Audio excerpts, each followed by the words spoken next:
नमस्कार दोस्तों, सर्वे भवन्तु सुखिनः के एक नए एपिसोड में मैं आपका हार्दिक स्वागत करता हूं। जब घर में कोई पूजा होती है या कोई उत्सव होता है और घर में खाना बनता है तो दोस्तों उस खाने का स्वाद कैसा होता है।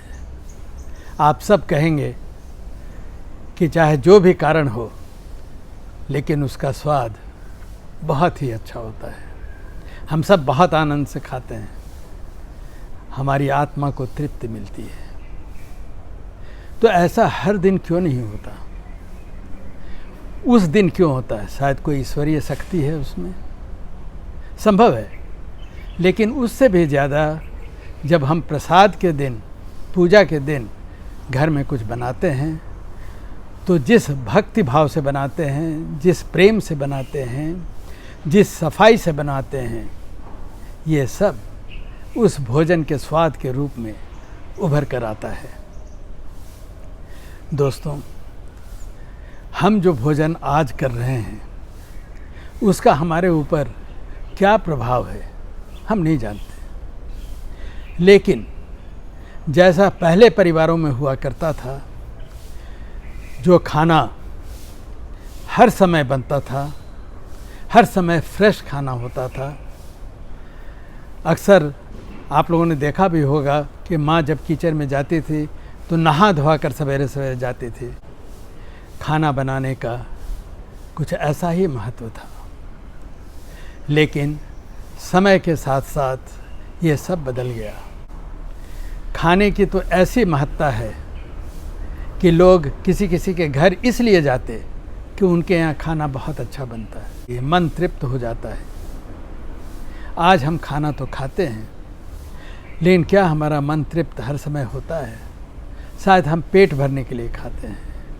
कभी कुछ पिछले दिन का खा लेते हैं, कभी सवेरे का खा लेते हैं। किसने बनाया कुछ नहीं पता।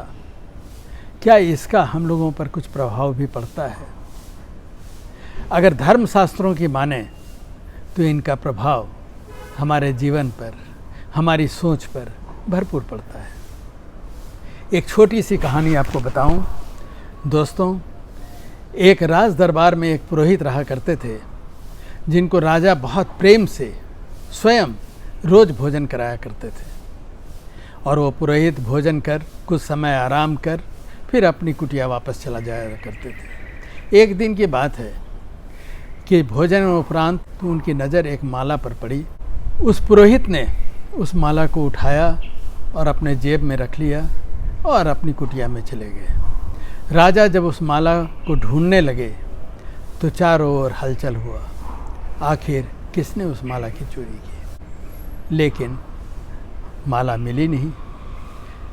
दूसरे दिन वो पुरोहित जब आए तो राजा के सामने खड़े होकर उन्होंने कहा, महाराज मुझे माफ़ करें, कल आपकी माला मैं ले गया था, मैंने चोरी की।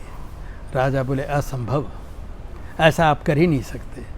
शायद आप किसी नौकर को, अपने किसी प्रिय को बचाना चाहते हैं। पुरोहित जी ने कहा, नहीं महाराज, ये गलती मैंने की, लेकिन ये गलती आखिर हुई कैसे मैं नहीं समझ सकता। मेरे मन में ऐसा विचार क्यों उठा? तो उन्होंने बताया कि महाराज, जो आपके यहाँ मैंने भोजन किया, क्या उसमें कुछ त्रुटि थी? राजा ने तुरंत इसकी खोजबीन की तो पता चला कि जिस चावल से खीर बनाई गई थी वो चावल चोरी का था। किसी ने उस चावल को व्यापारी के यहाँ से चोरी किया था, वो पकड़ा गया। उसी चावल से वो खीर बनाई गई थी। आप देखें कि उसका क्या प्रभाव पड़ा। साधु जी बहुत ही विचलित हो गए, रात भर सो नहीं पाए, उनका पेट खराब हो गया। सुबह जब वो हर तरह से उससे निवृत्त हुए तब उन्हें सुबुद्धि वापस आई और वो राजा के पास आए।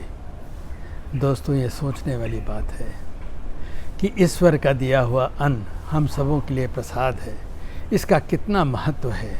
इस ओर हम अब ध्यान क्यों नहीं रखते? ध्यान रखने की आवश्यकता है। इस अंक में इतना ही। नमस्कार।